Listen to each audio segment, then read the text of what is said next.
السلام عليكم ورحمة الله.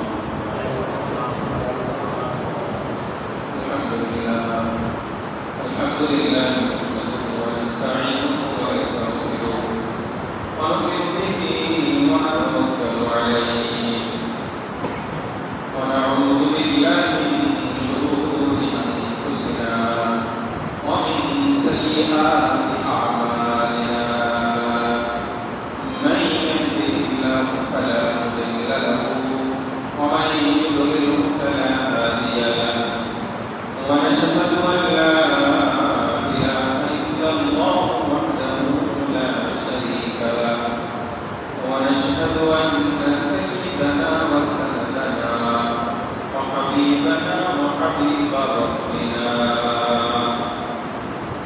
وطبيب قلوبنا وأولانا ومولانا محمدا عبده ورسوله استلم إلى الخلق بالحق بشيرا ونذيرا وداعيا إلى الله بإذنه وسراجا وقمرا منيرا. أما بعد فقد قال الله سبحانه وتعالى في كلامه المجيد والفرقان الحميد: أعوذ بالله من الشيطان الرجيم. بسم الله الرحمن الرحيم. يا أيها الذين آمنوا اتقوا الله حق تقاته ولا تموتن إلا وأنتم مسلمون. وقال صاحب القرآن صلى الله عليه وسلم: النكاح من سنتي فمن رغب عن سنتي فليس مني. أو كما قال النبي صلى الله عليه وسلم. صدق الله مولانا العظيم وصدق رسوله النبي الأمي الكريم ونحن على ذلك لمن الشاهدين والشاكرين والحمد لله رب العالمين. وقال تعالى: إن الله وملائكته يصلون على النبي يا أيها الذين آمنوا صلوا عليه وسلموا تسليما. اللهم صل على محمد وعلى آل محمد كما صليت على إبراهيم وعلى آل إبراهيم إنك حميد مجيد. بلغ العلا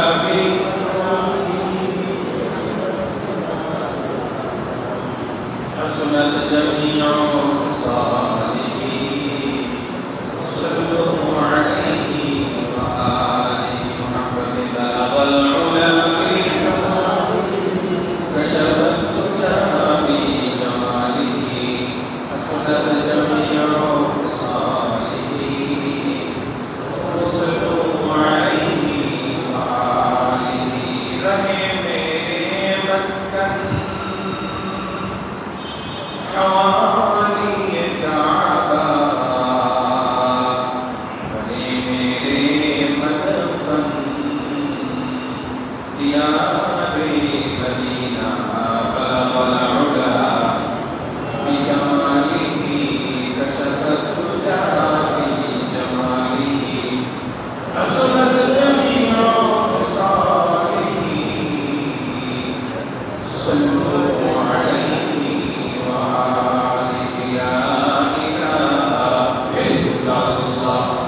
সাল্লাল্লাহু আলাইহি ওয়াসাল্লাম সহ অন্যান্য পয়গম্বর, অন্যান্য নবী ও রাসূল সবার এমন 4টা সুন্নাত, যেই 4টা সুন্নাত অন্যান্য নবীরাও পালন করতেন। তার ভিতরে 1 নম্বর সুন্নাত মানে হায়া, মানে লজ্জা। 2 নম্বর আত-তাআত্তুর মানে আতর ব্যবহার করা, সুগন্ধি ব্যবহার করা। 3 নম্বর সিওয়াক, মিসওয়াক ব্যবহার করা। 4 নম্বর নিকাহ, বিবাহ করা।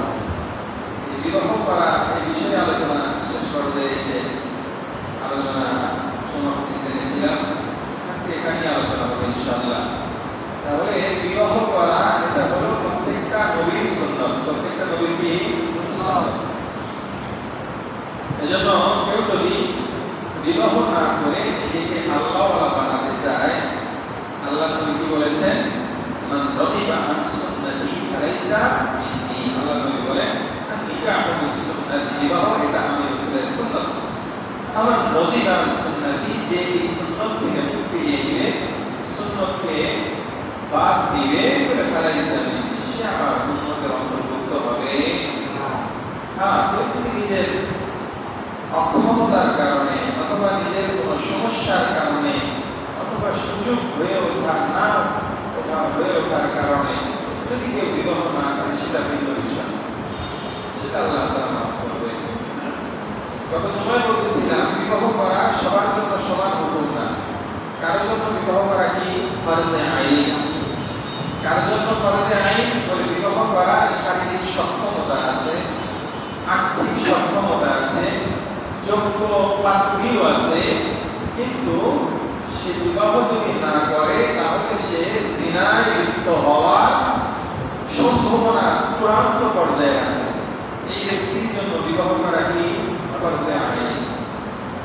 হালাতে ইতিদাল, হালাতে ইতিদাল মানে সামর্থ্য আছে, আর্থিক সম্পত্তি আছে, সবই আছে, কিন্তু সে যদি বিবাহ না করে তাহলে সে জিনায় লিপ্ত হবে না, বলে তার জন্য বিবাহ করাটা সুন্নাত। তার জন্য বিবাহ করা কি সুন্নাত। বিবাহ করা হারাম আছে, বিবাহ করা কি আছে হারাম আছে, যার শারীরিক সক্ষমতা নাই, বিবির হক আদায় করতে পারবে না, তার জন্য বিবাহ করা কি হারাম, নিষেধ। তাহলে বিবাহ সবার জন্য সমান না, বিবাহ কারোর জন্য ফরজ, কারোর জন্য সুন্নাত, কারোর জন্য হারাম। বিবাহ কয়টা করা যাবে এই ব্যাপারে বলতেছিলাম। আল্লাহ তাআলা শুরু করেছেন কয়টা থেকে? ফানকিহু তাওবা লাকুম মিনান নিসা মাসনা ওয়া সুলাসা ওয়া রুবা'। দুইটা দুইটা, তিনটা তিনটা, চারটা চারটা, না পারলে কয়টা? একটা। তবে এই সামাজিক প্রেক্ষাপট এবং বর্তমান প্রেক্ষাপট অনুযায়ী একটার উপর সবর করাটাই উত্তম। বাদরিয়াদার মানাফে শমারাস, বাদরিয়াদার মানাফে শমারাস, আগার কাহি সালামত বার কিনারাস। একাধিক বিবাহর মধ্যে অনেক ফজিলত আছে। যেরকম এক বিবি অসুস্থ থাকলে রান্না করার দ্বিতীয় লোক থাকে, তাই না? এটা একটা ভালো। একটা বিবি বেশি সন্তান সে প্রসব করতে পারে না, বিবি বেশি হলে সন্তান বেশি হবে, এটা একটা দিক ভালো। আপনারা বুঝেন না? হ্যাঁ, কেন বলে আল্লাহ নবী বলেন না আমাদের মহিলারে, হ্যাঁ আল্লাহ নবী বলেন তাসাব্বাজু ওয়ালুদান ওয়ালুদ। বিবাহ ক্ষেত্রে আল্লাহ নবী আমাদের উৎসাহ দিয়েছেন, এমন মেয়ে দেখে বিবাহ করো যার বংশের পূর্ব যারা আছে তারা বেশি বেশি বাচ্চা জন্ম দিয়েছে। মানে তোমার শাশুড়ি, তোমার নানি শাশুড়ি, এরা সন্তান অনেক বেশি, এরকম দেখে কি করো, মেয়েকে চয়েস করো। কেন? ফাইনু ফাতু ইয়াউমাল কিয়ামা আলাল উমাম, আমি অন্যান্য উম্মতের উপরে আমার উম্মতের আতিথ্যের কারণে আমি ফখর করব, গৌরব প্রকাশ করব যে আমার উম্মতের সংখ্যা বেশি। এটা একটা ভালো দিক। তবে ওই যে বললাম বর্তমান প্রেক্ষাপটে একটার উপরেই ধৈর্য দেওয়া ভালো, কারণ যদি সমতা বজায় না রাখা যায়, হক নষ্ট যদি হয়, তাহলে তো আমার জন্য একটা ভালো করবেন যে 10টা খারাপ হয়ে যায়। এজন্য যদি সুযোগ থাকে একটাই যথেষ্ট। তবে একাধিক বিবাহকে হারাম করে না করা। তো ভালো করে বুঝবেন, আমি না করলাম, আপনি না করলেন, কিন্তু কেউ যদি 100% সমতা বজায় রেখে হক আদায় করে একাধিক বিবি রাখে, তাহলে আমরা কখনোই তাকে বাঁকা দৃষ্টিতে দেখব না। কেন? এটা ইসলাম তাকে অনুমোদন দিয়েছে, কোরআন সুন্নাহ তাকে অনুমোদন দিয়েছে। এজন্য আমরা এদিকে তাদেরকে খারাপ দৃষ্টিতে দেখব। কিন্তু সমাজের কঠিন একটা বাস্তবতা হলো, আমরা একাধিক বিবাহকারী পুরুষকে অনেক সময় বাজে মন্তব্য করি, কিন্তু যারা অপাত্রে তার জন্য চাহিদা মিটায় তাদেরকে আমরা খারাপ সামাজিকভাবে দেখি না। অথচ হওয়া উচিত ছিল উল্টা। একজনের শারীরিক চাহিদা আছে, আর্থিক সম্পত্তি আছে, তার ভিতরে এমন কঠোর মানসিকতা আছে যে সে কখনোই কারোর উপর জুলুম করবে না, বরং সমতা বজায় রেখে চলবে। তার জন্য একাধিক বিবাহ বৈধতা না, বরং উত্তম। এজন্য আমরা বাঁকা দৃষ্টিতে দেখবো না। ইনশাআল্লাহ আল্লাহ তাআলা সহিভাবে বুঝে সহিভাবে আমল করার তৌফিক দান করেন। আমিন। দেখেন, আমাদের সামাজিকতাটা আমাদের ভিতরে এমন ভাবে গাঢ় হয়ে গেছে, এমন ভাবে আমরা কেমন যেন বিকলঙ্গের মতো হয়ে গিয়েছি। আমাদের ব্রেনটা এমন ভাবে ইহুদি, খ্রিস্টান, নাচারা এবং পাশ্চাত্যের সমাজ ব্যবস্থা, কৃষ্টি কালচার এমন ভাবে আমাদেরকে জেগে বসেছে যে আমরা শরীয়তের এই বৈধ কাজগুলি যদি ভালো ভালো মানুষগুলো করে থাকেন, তাদেরকে নিয়েও আমরা কটাক্ষ করতে কখনো পিছপা হই না। এমনকি আল্লাহ মাফ করুন, বিশ্বনবী সাল্লাল্লাহু আলাইহি ওয়াসাল্লামের একাধিক বিবি নিয়ে নামধারী অনেক নাস্তিক মার্কা মুসলমানরাও মন্তব্য করতে দ্বিধা করেন। এই জন্য এই বিষয়ে একটা কথা আপনাদের সামনে পেশ করার ইচ্ছা করেছি। সেটা হলো, একাধিক বিবাহ করা এটা উম্মতের জন্যই এক হিনে ওয়াহিদ। এট এ টাইমে 4টা বিবি রাখতে পারবে। কয়টা বিবি? 4টা। এই উম্মতের মুহাম্মাদের জন্য কয়টা বিবি রাখার বৈধতা আছে? 4টা। বিভিন্ন সময় পত্রিকায় নিউজ আসে যে অনেক মানুষ এমন আছে 4-এর অধিক বিবি তারা একসাথে নিয়ে সংসার করতেছে। এটা কোরআন সুন্নাহ বৈধতা দিবে? এটা বৈধ হওয়ার কোনো সুযোগ নাই। অনেক সময় দুই বোনকে একসাথে নিয়ে সংসার করে, এটাও বৈধতা নাই। শরীয়তের বৈধ যে খাতগুলি আছে বিবাহের ক্ষেত্রে, এগুলো জেনে বুঝে আমাদের কি করতে হবে? বিবাহ করতে হবে। ঠিক আছে না? ইনশাআল্লাহ আল্লাহ আমাদের সহিভাবে বুঝার তৌফিক দান করুন। বলে কাফের মুশরিকরা সহ নাস্তিকবাদী মুনাফিক মার্কা অনেক মুসলমান, নামধারী মুসলমান, তারা আমার আপনার নবীর উপর, চরিত্রের উপর কালিমা লেপন করার অপচেষ্টা চালায়। অথচ আমাদের দেশে এবং অন্যান্য দেশে এই বিশ্বের অস্থিরতার সময় এমন কঠিন পরিস্থিতিতেও কোন নেতার চরিত্র হনন করে কেউ যদি বক্তব্য দেয়, আর ওই নেতা যদি রাষ্ট্রীয় পর্যায়ে কোনো উপরস্থ ব্যক্তি হয়, তাহলে 24 ঘন্টার ভিতরে তাকে অ্যারেস্ট করে নিয়ে তাকে জেলে পাঠানোর ব্যবস্থা করে দেওয়া হয়।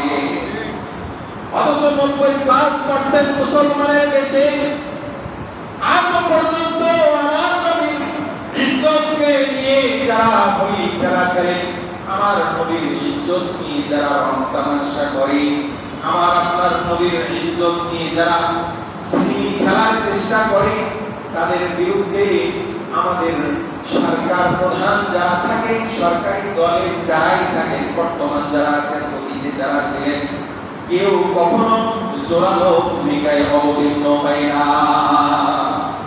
অথচ রাষ্ট্রের দায়িত্ব ছিল মেজরিটি পার্সেন্ট যেহেতু মুসলমান, মুসলমানের প্রাণের চাইতে প্রিয় কলিজার টুকরা নবীর চরিত্র নিয়ে কেউ যদি কটাক্ষ করে, কেউ যদি খারাপ বাক্য জবানে উচ্চারণ করে, রাষ্ট্রীয়ভাবে তাকে অ্যারেস্ট করে আইনের হাতে সোপর্দ করে আদালতের মাধ্যমে তার ফাঁসির মাধ্যমে বিশ্বনবীর ইজ্জতকে হেফাজত করানোই এই দায়িত্ব ছিল।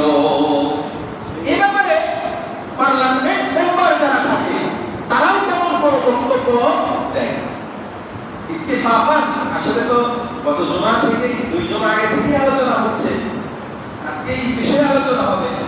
এই সংসদ মুলতবি হওয়ার আগে গত জুমায় এক আলেমের কথা, এমপির কথা বলতেছিলাম, যাকে জঙ্গি বলে সম্বোধন করেছিল সেই পাগড়িওয়ালা মুফতি ফিরজাদা আনসারা, আল্লাহ তাআলা তার মাকামকে অনেক উঁচা বানায় দিয়ে সে গত এই পার্লামেন্টের ভিতরে সে পার্লামেন্টে দাঁড়িয়ে সে এভাবে বলতেছিল যে আমাদের দেশের মানুষ তারা নামাজ পড়তে পারে, রোজা না রাখতে পারে, কিন্তু বিশ্বনবীকে নিজের জীবনের চাইতে বেশি ভালোবাসে। কথা বলে ঠিক? এজন্য উনি বলতেছিলেন যে আমার দেশে আমার নবীর কটাক্ষকারীকে রাষ্ট্রীয়ভাবে আইন করে তাদের যেন ফাঁসির ব্যবস্থা করা হয়, উনি দাবি তুলেছেন। অন্যান্য পার্লামেন্ট মেম্বার যারা আছে, বিরোধী দল থেকে সরকারি দলের যারা আছে, ম্যাক্সিমামই তো মুমিন এবং মুসলমান। কথা বলে ঠিক? হাতে গোনা 2-1 জন অন্য ধর্মাবলম্বী আছে। সবাই যদি এই ফিরজাদা হানজালা এমপি মহোদয়ের সুরের সুর মিলিয়ে তালে তাল মিলিয়ে সবাই যদি এক হতে পারে, তাহলে বিশ্বনবীকে নিয়ে কটাক্ষ করার সাহস ভবিষ্যতে আর কেউ দেখাতে পারবে না। কথা বলে ঠিক? এজন্য মাঠে ময়দানে মসজিদের মিম্বার থেকে আমরা ফিরজাদা হানজালার কথার সাথে একমত পোষণ করে আমরাও দাবি জানাই সরকারের কাছে যে আপনারা এ ব্যাপারে পদক্ষেপ গ্রহণ করুন, আইন প্রণয়ন করুন, যে ভবিষ্যতে কোন নামধারী মুমিন মুসলমান, কোন কাফের মুশরিক তারা যেন আমার নবীর চরিত্র নিয়ে তারা মুখ খোলার সাহস না পায়। এই ব্যাপারে আপনাদের জোরালো ভূমিকা আমরা আশা করি। কথা বলে ঠিক? তারা কি দাবি করেন? যে কথাগুলি জবান দিয়ে একজন মুমিন হিসেবে বলাও যায় না, তারপরেও অনেকের নলেজে রাখার জন্য বলি। তারা বলি যে বিশ্বনবী তার যৌন চরিতার্থ করার জন্য একাধিক বিবাহ করেছে। সবাই বলেন নাউজুবিল্লাহ। গত জুমায় বলতেছিলাম আমার নবী প্রথম বহু বিবাহ করেছেন, বিষয়টা এমন না, বরং হযরত দাউদ আলাইহিস সালাম তার 100 অধিক বিবি ছিল। হযরত সুলাইমান আলাইহিস সালামের অসংখ্য বিবি ছিল। হযরত মুসা আলাইহিস সালামের একাধিক বিবি ছিল। হযরত ইব্রাহিম আলাইহিস সালামের একাধিক বিবি ছিল। ইসমাঈল আলাইহিস সালামের একাধিক বিবি ছিল। এরকম আরো অনেক নবী রাসূলের একাধিক বিবি ছিল। এই ব্যাপারটাই কুলাঙ্গাররা তাদের ব্যাপারে কথা মুখ করে না। মুখ করে যাকে সৃষ্টি না করলে আল্লাহ কিছুই সৃষ্টি করতেন না। হাদিসে কুদসির ভিতরে মহান প্রভু বলেন, লাউলা খলাকতুকা লামা খলাকতুল আফলাকা ওয়াল আরদিন। আমি যদি আপনাকে তৈরি না করতাম, আসমান ও জমিন কোনো কিছুই আমি তৈরি করতাম না। যাকে আল্লাহ তাআলা ইমাম আম্বিয়ার মর্যাদায় ঘোষিত করেন, যাকে আল্লাহ তাআলা মেরাজের মতো বহু বড় নিয়ামত দিয়ে নিজের ঘরে নিয়ে মেহমানদারি করি, আল্লাহ তাআলা নামাজের উপর হুকুম দিয়ে দিলেন, যার সাথে আল্লাহ তাআলা স্বয়ং নিজে সরাসরি দেখা করার ব্যবস্থা করে দিলেন। সুবহানাল্লাহ। ইমামুল আম্বিয়া যাকে বানাইলেন, সাইয়্যিদুল আম্বিয়া যাকে বানাইলেন, কাল কিয়ামতের ময়দানে যখন সবাই তার নিজের নফসি নফসি নিয়ে ব্যস্ত থাকবে, সমস্ত নবীরা রাসূলরা পর্যন্ত হয়রান পেরেশান হয়ে যাবে, সেই টাইমে আমার আপনার নবী ইয়া উম্মতি বলে কান্না করতে থাকবে। সেই নবীর চরিত্র নিয়ে যখন কথা বলি, একজন মুমিন হিসেবে প্রত্যেকেরই আমাদের হৃদয়ে রক্তকরণ হয়। যদি আপনার না হয়, রাসূলকে নিয়ে কটাক্ষ করতেছে, রাসূলের চরিত্র নিয়ে বিশ্বগান করতেছে, তারপরে আপনার দিলের ভিতরে খারাপ লাগে না, বুঝতে হবে আপনার ঈমানটা একদম পাওয়ারলেস হয়ে গেছে। এই ঈমান দিয়ে জান্নাত আশা করা যায় না। তার কারণ হলো আল্লাহর প্রতি এক হাদিসের মধ্যে আছে, আল্লাহ নবী বলেন, মান আতা লিল্লাহ ওয়া মানা লিল্লাহ ওয়া আহাব্বা লিল্লাহ ওয়া আবগাযা লিল্লাহ ফাকাদ ইসতাকমালা ঈমানুহু। হে আমার উম্মতেরা, তোমরা কি পূর্ণ ঈমানদার হতে চাও? বলে পূর্ণ ঈমানদারের স্বরূপ আমি হাদিসের মধ্যে তোমাদেরকে সামনে পেশ করতেছি। একজন পূর্ণ ঈমানদার যে হবে তার এক নাম্বার গুণ হবে মানুষের কাছে খরচ করবে একমাত্র আল্লাহর জন্য।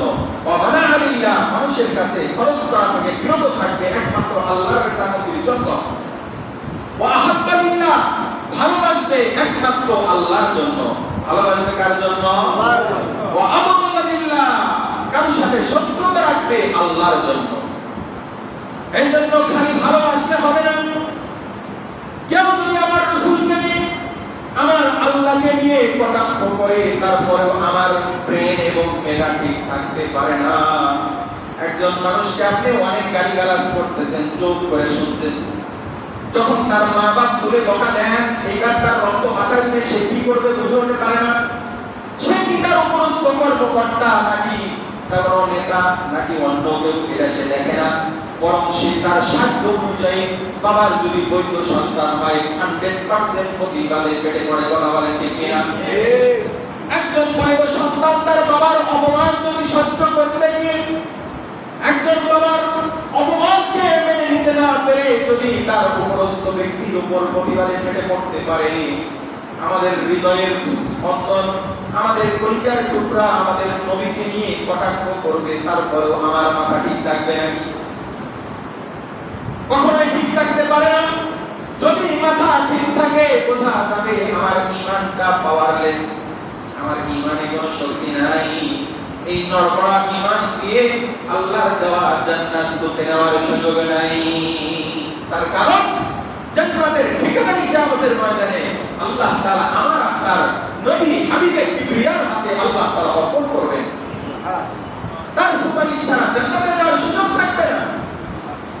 তাকে নিয়ে কটাক্ষ করলো, আমি চুপ থাকলাম, মনে মনে চুপ করতেছি, অথবা মনে মনে হাসি প্রকাশ করতেছি, আবার মনে মনে আশাও করতেছি আমাকে বুঝি কিয়ামতের ময়দানে নবী রাসূল আমার প্রিয় হাবিব আমাকে সুপারিশ করে জান্নাতে দিবে।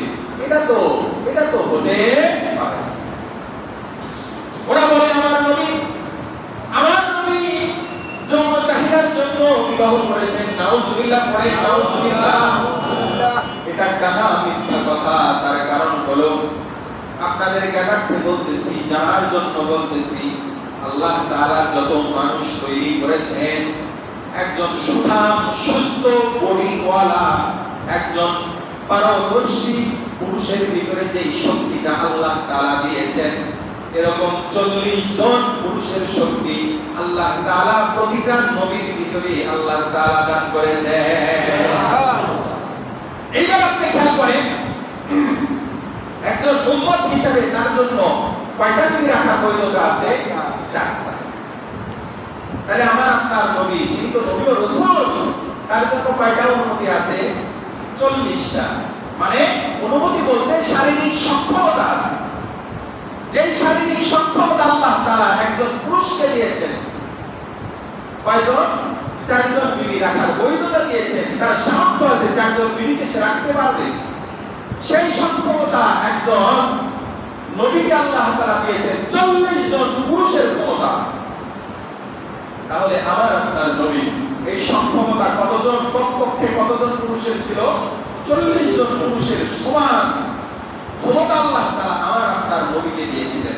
আচ্ছা, আমার আপনার নবী বিবাহ করেছিলেন যে কয় বছর বয়সে? জোরে বলেন না কেন? আলহামদুলিল্লাহ। অনেকেই বলেন নাই, সবাই বলবো আমরা 25 বছর বয়সে। কয় বছর বয়সে? 25 বছর বয়সে উনি বিবাহ করেছিলেন। আচ্ছা, যাকে বিবাহ করেছিলেন তিনি কয় বছর বয়সে ছিলেন?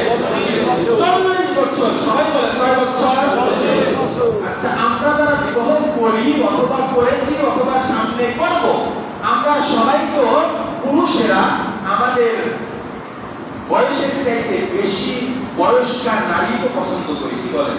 না। আল্লাহ। তার মানে আমরা সবসময় চয়েস করি আমাদের চেয়ে যেন বয়স কিছু কম হয়। তার কারণ বয়স যদি কম হয় তাহলে তার সাথে প্রেম নিবেদন করাটা খুব ভালো হবে। মেয়েদের আল্লাহ তাআলা তৈরি করেছেন দুর্বল করে। দুর্বলতার কারণে তারা বয়স বেশি হয়ে গেলে তারা আর স্বামীর সাথে বিশেষ চাহিদা যথাযথ পূরণ করতে পারবে না। এই দৃষ্টিভঙ্গিতে আমরা আমাদের বয়সের চাইতে সবচেয়ে কম মেয়েকে বিবাহ কম বয়স্ক মেয়েকে বিবাহ করি। মনে হয়তো প্রশ্ন থাকতে পারে, আল্লাহ নবী হয়তো না বুঝেই করছেন। নাউজুবিল্লাহ। আল্লাহ নবী না বুঝে করেন নাই। আল্লাহ নবী এক সাহাবী এসে বলতেছে, ইয়া রাসূলুল্লাহ, আমি তো বিধবাকে বিবাহ করতে চাই।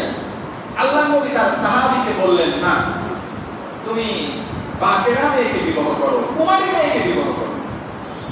কেন পরামর্শ দিলেন? যে তার দিকে, তার সব দিকে বিবেচনা করে আল্লাহ নবী তার জন্য মুনাসিব মনে করেছেন, না, তোমার জন্য কুমারী মেয়ে পারফেক্ট। তার মানে আল্লাহ নবী জানতেন আমার জন্য কুমারী মেয়ে পারফেক্ট। কিন্তু আল্লাহ নবী উনি ছিলেন সবচাইতে নিজের উপর নিয়ন্ত্রণকারী, নিজের চরিত্রের উপর সর্বোচ্চ নিয়ন্ত্রণের ক্ষমতা আল্লাহ তাআলা তার প্রিয় হাবিবকে দিয়েছিলেন। সুবহানাল্লাহ। তার নমুনা আমরা দেখি, রাগের মুহূর্তেও রাগ নিয়ন্ত্রণ করতে, আবেগের মুহূর্তে আবেগ নিয়ন্ত্রণ করতে, এমনকি বিবাহের ক্ষেত্রেও আল্লাহর নবী তার সমস্ত আবেগ, সমস্ত চাহিদাকে নিয়ন্ত্রণ করে নিজের চাইতে 15 বছর বেশি বয়স্ক একজন নারীকে উনি বিবাহের জন্য চয়েস করেছেন। আল্লাহু আকবার। যে সময়টাতে ওরা যে একটা অলিক এবং কল্পনাবশত হয়ে আমার নবীর চরিত্রের ব্যাপারে একটা ডাহা অপবাদ দিস, আসলেই যদি এই অপবাদটা সত্য হতো তাহলে আমার নবী ওই বয়স্ক নারীকে বিবাহ করতেন না, বরং বিবাহ করা সুন্নাত নবীদের, এই সুন্নাত পালন করার জন্য আমার নবী, আপনার নবী বিবাহ করেছেন। সুবহানাল্লাহ। এবং এই বিবিকে নিয়ে 1-2 বছর কাটান নাই, একাধারে 25 বছর কাটিয়ে দিয়েছেন। সুবহানাল্লাহ। আল্লাহু আকবার। উনি দ্বিতীয় বিবাহ যখন করলেন ওনার বয়স হলো 50 বছর। কয় বছর? আচ্ছা, আল্লাহ নবী দুনিয়া থেকে বিদায় নিলেন কয় বছর বয়সে? 63 বছর বয়সে। তাহলে তার দাম্পত্য জীবন আমরা যদি খেয়াল করি তাহলে দেখব 25 থেকে 63, তাহলে কয় বছর হয়? এখানে হলো 15, এখানে হলো 25, মনে করেন 25, এখানে হলো 25 আর হলো 13, 25 আর 13 কত হয়? 38 বছর। তাহলে 38 বছর থেকে উনি 13 বছর এই সময়ের ভিতরে বিবাহ করলেন বাকিগুলো, আর দাম্পত্য জীবনের বাকি 25 বছর উনি কাটায় দিলেন এক বিবি নিয়ে। তোদের দাবি যদি সত্য হতো তাহলে আমার নবী এই 25 বছর একজন বিবি নিয়ে থাকতেন না। কথা বলেন ঠিক?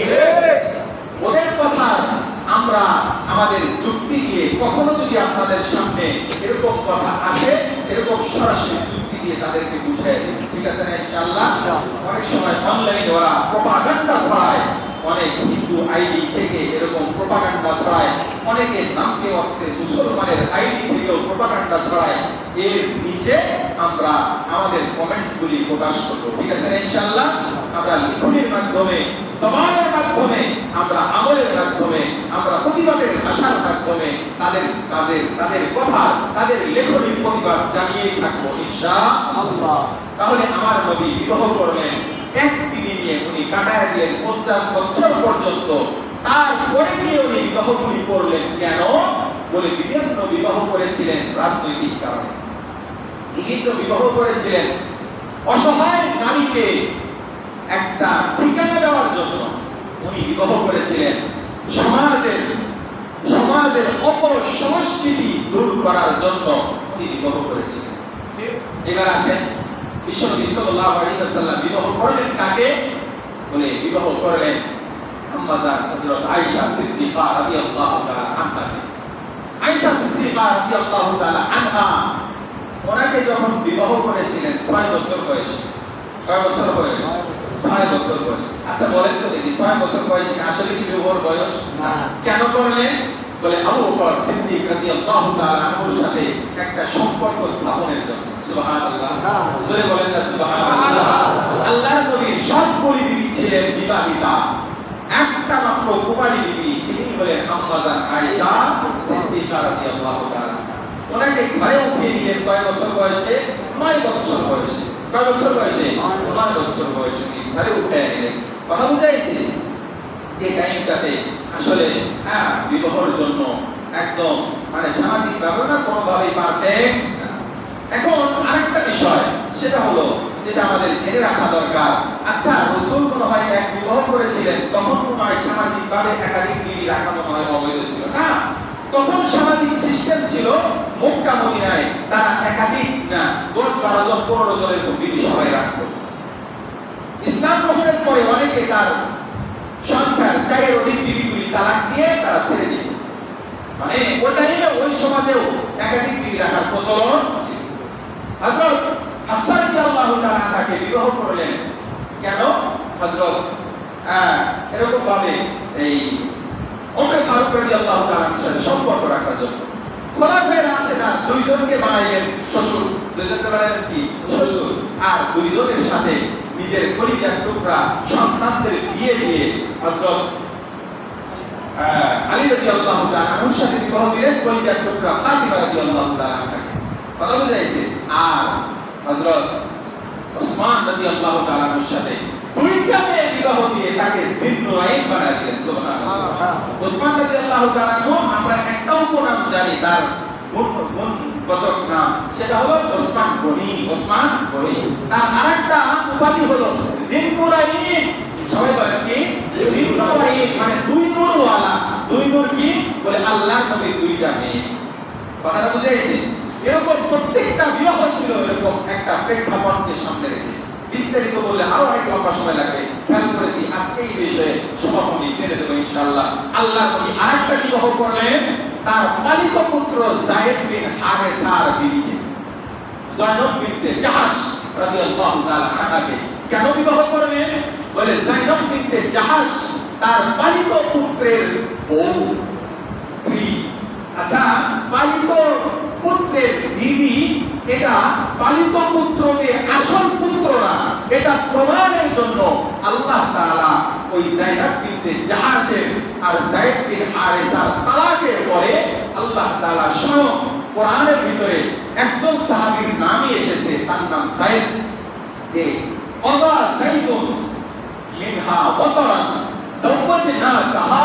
আল্লাহ তাআলা কোরআনে বলতেছেন যখন যায়েদ ইবনে হারেসা তার বিবিকে তালাক দিয়ে ছেড়ে দিল, তখন তার সাথে আমি আল্লাহ নিজে আপনার বিবাহ দিয়ে দিলাম। সুবহানাল্লাহ।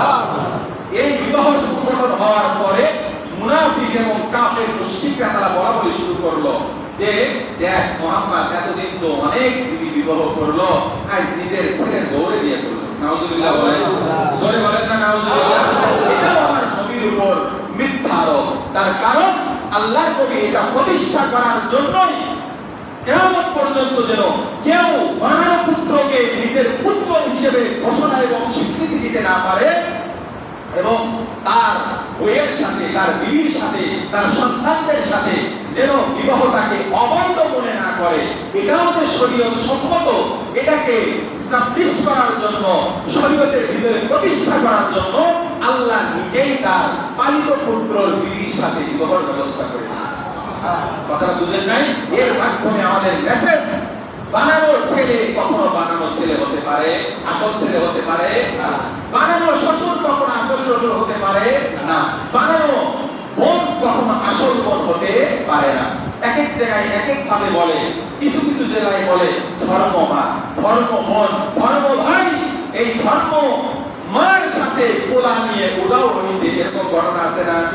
ধর্ম বোনের সাথে ভাই নিয়ে উদাও হয়েছে, আছে না? ধর্ম ছেলের বউ নিয়ে উদাও হয়েছে, এরকম ঘটনা আছে। এই জন্য ধর্মীয় কোন আত্মীয়তার সম্পর্ক, এটা বাস্তব আত্মীয়তার সম্পর্ক হতে পারে না। দেখেন যায়েদ ইবনে হারেসার সাথে আল্লাহর নবীর কত গভীর সম্পর্ক। যায়েদ ইবনে হারেসা অনেক ধনাঢ্যশালী ব্যক্তি ছিল, হারেসা অনেক ধনী ছিল। এক ডাকাত দল তাকে লুণ্ঠন করে বাজারে বিক্রি করছে।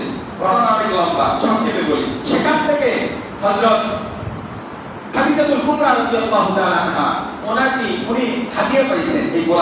এই গোলাম আল্লাহর নবীকে তিনি হাদিয়া দিয়েছেন। চিন্তা করেন, এই গোলাম যখন তার বাবার খোঁজ করতে করতে যখন জানছে যে মুহাম্মদুর রাসূলুল্লাহ সাল্লাল্লাহু আলাইহি ওয়াসাল্লামের কাছে ছেলে আছে, এসে বলতেছে যে বাবা আমরা তো তোমাকে খুঁজে পেলাম, চলো এখন যাই, বাড়িতে যাই। তখন সাইদ ইবনে হারেসা বললেন যে তোমার মতো ধনী মা বাবার কাছে গিয়ে জীবন যাপনের চাইতে বিশ্ব নবীর গোলাম হিসেবে থাকতে পারা এটা আমার জন্য সৌভাগ্য। আল্লাহু আকবার। আল্লাহ নবী তখন তাকে নিজের ছেলের স্বীকৃতি দিলেন। ছেলের কি দিলেন? স্বীকৃতি দিলেন। দেখেন, আবেগ নিয়ে ধর্ম চলে না, আবেগ সবার ভিতরে থাকবে, কিন্তু এই আবেগের ব্যাপারে কোনো সিদ্ধান্ত আসবে না। আল্লাহ তখন এই সিদ্ধান্তটাই, এই আবেগটাই আনেওয়ালা উম্মতের জন্য গলার কাটা হতে পারে। এটাকে নিয়ে, এটাকে পুঁজি করে অনেকে তারা অনেক সুন্দরী নারীদেরকে নিজের মেয়ে বানাবে, অনেক ছেলেদেরকে ছেলে বানাবে, তাদের সাথে দোস্তি ফস্তি করবে। এটা যেন পুঁজি বানাতে না পারে, এই জন্য মহান আল্লাহ এই পুত্রের বধূর সাথে আল্লাহ নবীর বিবাহ দিয়ে এই ধর্ম আত্মীয় নামক এই হারামটাকে হারাম হিসেবে সমাজের ভিতরে, ইসলামের ভিতরে প্রতিষ্ঠিত করে দিলেন। আল্লাহু আকবার। এজন্য এই বিবাহ থেকে আমাদের প্রত্যেকটা বিবাহ থেকে শিক্ষা আছে, প্রত্যেকটা বিবাহ থেকে শিক্ষা আছে। এজন্য আসুন আপনাদের প্রতি উদাত্ত আহ্বান, আজ আমরা নামে মুসলমান হয়ে গেছি, কানে মুসলমান নাই, আমরা জানি না। এজন্য ইসলামী ইতিহাস, নবীর ইতিহাস, সাহাবীদের ইতিহাস, আমাদের ইসলামী বিধিবিধান যে সমস্ত বিষয় আছে এগুলো সম্পর্কে আমাদের প্রাথমিক নলেজ, প্রাথমিক জ্ঞান অর্জন করা প্রত্যেকের জন্য দরকার। এজন্য আসুন ইসলাম সম্পর্কে জানি, ইসলাম সম্পর্কে বুঝি, যেন কোনো কাফের মুশরিক বেঈমানদের পাতানো ফাঁদে পা দিয়ে আমরা আমাদের অমূল্য রত্ন ঈমানটাকে যেন নষ্ট এবং ফ্রি হারিয়ে না ফেলি। আসুন আমরা সবাই সজাগ থাকি। আল্লাহ পাক আমাদেরকে কবুল করেন। আমিন। ওয়া আখির দাওয়ানা